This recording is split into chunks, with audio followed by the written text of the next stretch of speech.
Hi, junior scientists. Today we're going to do a mini lesson that follows this objective. You're going to be discovering that the flow of energy in an ecosystem starts with the sun, and then we're going to take it a little further and say, well, okay, after the sun starts it out, what are the needs going to be of the populations of living things that live and need to survive in a particular habitat? So let's brainstorm over at my easel here and make a list.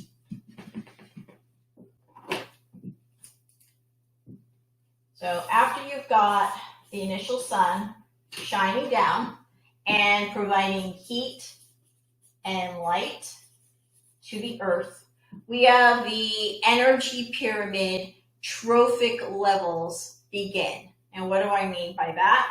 We started talking about them earlier this week, saying that the sun first hits the producers, the plants, the trees, the grass, etc. And they get the most energy from the sun. And because plants photosynthesize, they make their own sugar, their own food, and then herbivores, the first level consumers, feed off of the producers. And then we go up to the second level consumers, which are carnivores, which eat off of and feed off of the first level consumers. So with a number of different living organisms within a particular habitat or ecosystem, we have certain survival needs. So let's list them. In ecology, the word for survival needs is limiting factors. And why we call them limiting, it's because without them, there becomes a great limitation to the survival of the various populations of species living in a particular habitat. Okay, so we can, off the top of our heads, say, every day we have to eat food. And we have to breathe air and get oxygen gas. Okay. Can't live without those. And we breathe in, deliver oxygen to our blood, delivers it to the other organs. Some of it is also used for metabolizing the food we eat. And then, of course, we will get dehydrated without water. And that's not going to be good, because then, of course, blood needs water. So have to have water. All right, and then there's two others that we sometimes take for granted. But number one, shelter to protect us from the elements of the weather and for warmth, right? And then space, and especially in these days during this pandemic time, we particularly want to have that space, social distancing, not be breathing too closely to each other, space to grow and move and be comfortable. So space. Very important. Now, these are the very basic ones. And if these resources run low in a given area, then of course, various populations are going to be affected. And there are more severe limiting factors that are less frequent, but that can happen all of a sudden. And those are more of emergency type of limiting factors. So, for example, disease that we talked about in class, such as in these times right now, viruses, spread of diseases or bacteria, and then, of course, things like weather conditions that are severe. So I'm going to put that in the category of natural disasters. The video that I had all of you watch this week was called Carrying Capacity and talked about this very topic. It's a concept that goes hand in hand in ecology with limiting factors. So carrying capacity is the maximum number of organisms of a population of a species in a particular habitat that can continue to thrive and do well with a number of resources in that particular habitat. So it can sustain a certain maximum number as long as the resources don't go low, right? If the resources become greater, then it might be able to sustain more. But typically, various habitats, different times of the world, their carrying capacity changes. That's not a phrase that I'm going to expect you all to know and remember, but you will hear it. So carrying capacity goes hand in hand with limiting factors. Now, to apply this concept to a very basic, simple organism, I'm going to illustrate the needs of a little tiny pea seed that is in the process of germinating. Well, I have soaked some peas now for about 3 days, and they have started to germinate. Normally, right, the peas that you buy at the store, they haven't germinated yet. You cook them, you eat them. The food inside of the pea seed is actually the food that that little pea plant embryo feeds off of. Now I'm going to bring us to a small counter, zoom out again, and I'm going to show you proof that peas also require oxygen and water in order to grow, develop, become a full-fledged plant, and then continue to do so and produce more peas. So first start off with this jar of dry peas that have not started germinating, haven't done anything to them. What I did was I inserted a carbon dioxide sensor. And why carbon dioxide? I want to be able to detect if any carbon dioxide is being released from these dormant pea plants, okay? They're not germinating, sprouting, or developing at all. So technically, right, you would think then there should not be any kind of inhaling, respiring, taking in of oxygen, and then releasing of carbon dioxide. That's what we do every millisecond that we breathe.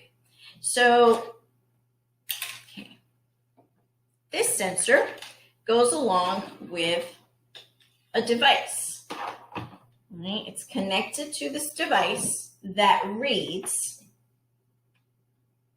how many parts per million carbon dioxide are being detected. Now, let me just explain a little bit what that means, and I'll zoom in a little. You can see the display a little better. So right now, it's vacillating between 150 and about 220 parts per million of carbon dioxide that are being detected in this bottle. So parts per million, what does that really mean? So if we were to say that there were 1 million molecules of air in this bottle surrounding these dry peas, only about 200 of them would be carbon dioxide molecules, right? So air consists of oxygen, and then there's argon and nitrogen in there. And if there's something present that is taking in the oxygen, it will release carbon dioxide to the air as well. So we would be able to pick up carbon dioxide. All right, so of 1 million molecules, only, you can see, almost 200 or a little over 200 are carbon dioxide. Now, we're going to take the sensor and we're going to move it to my bottle that contains peas that have been germinating for over 3 days. And so they are more expanded because they've taken in water. They've been sitting in water and they have started to sprout. And you can see, well, it's kind of hard to see at this distance, but they do have their little white cotyledon starting to sprout out, and I'll see if you can maybe detect a little bit of the white. Otherwise, it would just be a tiny green pea with nothing else that's emerging out of it. So now holding up these peas, okay, that I've inserted this sensor into, we're going to again look at the display and see how much carbon dioxide is being detected in this jar. And I'm just going to move the peas away from the sensor so it can read more of what's in the air. All right, now I'm going to hold this up. You can take a look at it. And here's the display. So now, right now, it's continuing what it was reading earlier in the other pea container that were dry peas. We're going to watch for a few minutes and see if there's any change. Because technically, we've taken these peas out of dormancy by adding water. And they should be starting to feed on the food that's inside the pea and starting to sprout. And when plants are initially sprouting, they take in oxygen and release carbon dioxide. I know many of you have learned about photosynthesis, and we always remember that carbon dioxide is usually what plants take in, and then they release oxygen in the daytime.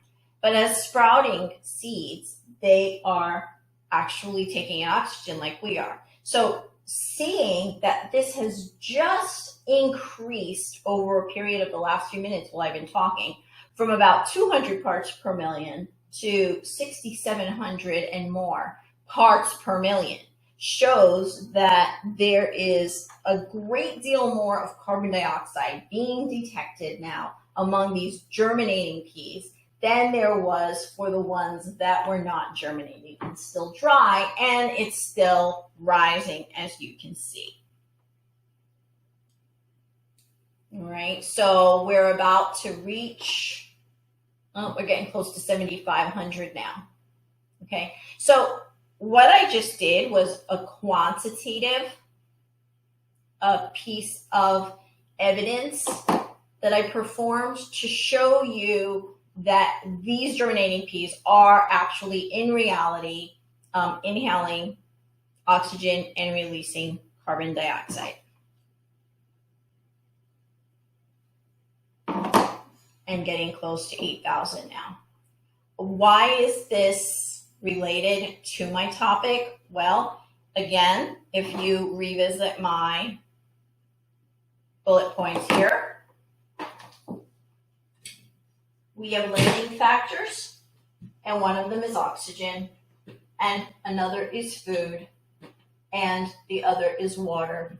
Had it not been for these ingredients added to the dry peas, the sprouting could not have happened. And as they form plants, of course, get larger, they're going to need the soil and more nutrition coming into the roots from the soil, and they are going to need their shelter and space. Right now, they do have shelter by being together in the water, and they have a given amount of space, but that's going to increase, and more is going to be needed. So that's a little application for a living thing's limiting factors to help keeping it survive. Something as small as a pea and even smaller, just to help us visualize the critical importance of limiting factors and maintaining them in an environment where living things are going to grow, survive, and continue their species. Please review your energy pyramid notes. I hope this helped you to understand the concepts a little better, and I'll see you next week. See ya!